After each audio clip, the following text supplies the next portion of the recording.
প্রত্যেকটা ড্রাগন গাছ কিন্তু এইভাবে কেটে দেওয়া হয়েছে রাতের আধারে। প্রিয় দর্শক, আমি এসেছি আমাদের যশোরের চৌগাছা নারায়ণপুর ইউনিয়নের ভোগলডেঙ্গা গ্রামে। আমরা জানতে পেরেছি যে গত রাত্রে এই গ্রামে একজন কৃষকের প্রায় 2 বিঘা জমির ড্রাগন ফল গাছ শত্রুতাবশত কেটে ফেলা হয়েছে। ওই সন্ত মইদুল আর হলো ইয়াসিন, এরা দুজন কেটেছে। এর সাথে অন্য অন্য লোকজন থাকতে পারে মানে ওরা কাটতে পারে কেন? লিস্ট নিল, আমি নিয়ে নিছি ভুই, আমার ভুই আমি ফের আমার দখলে আনিছি, এই জন্যই শত্রুতা কেটেছে।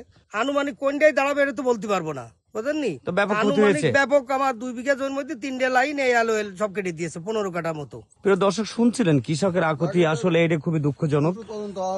এটা তদন্তপূর্বক তারা দাবি করছে যে এর একটা সুষ্ঠু বিচার হওয়া উচিত। আমরা দেখতে পাচ্ছি প্রত্যেকটা গাছ, প্রিয় দর্শক দেখুন, এইভাবে কাটা হয়েছে।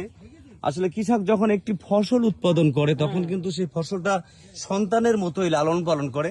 যখন সেই ফসল প্রাকৃতিক দুর্যোগ হোক আর যে কোনো কারণে নষ্ট হয়ে যায়, তখন কৃষকের স্বপ্ন কিন্তু একেবারে ধ্বংস হয়ে যায়।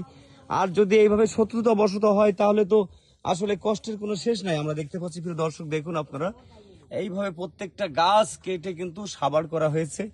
ওনারা প্রশাসনের কাছে জোর দাবি জানাচ্ছে, এর একটা তদন্তপূর্বক সুষ্ঠু একটা বিচারের দাবি করছে। তো আমরা এতক্ষণ দেখানোর চেষ্টা করছিলাম আমাদের সেই ক্ষেত, যে ড্রাগন ক্ষেতটা গত রাত্রে কাটা হয়েছে, সেই ক্ষেত্রে এতক্ষণ ছিলাম।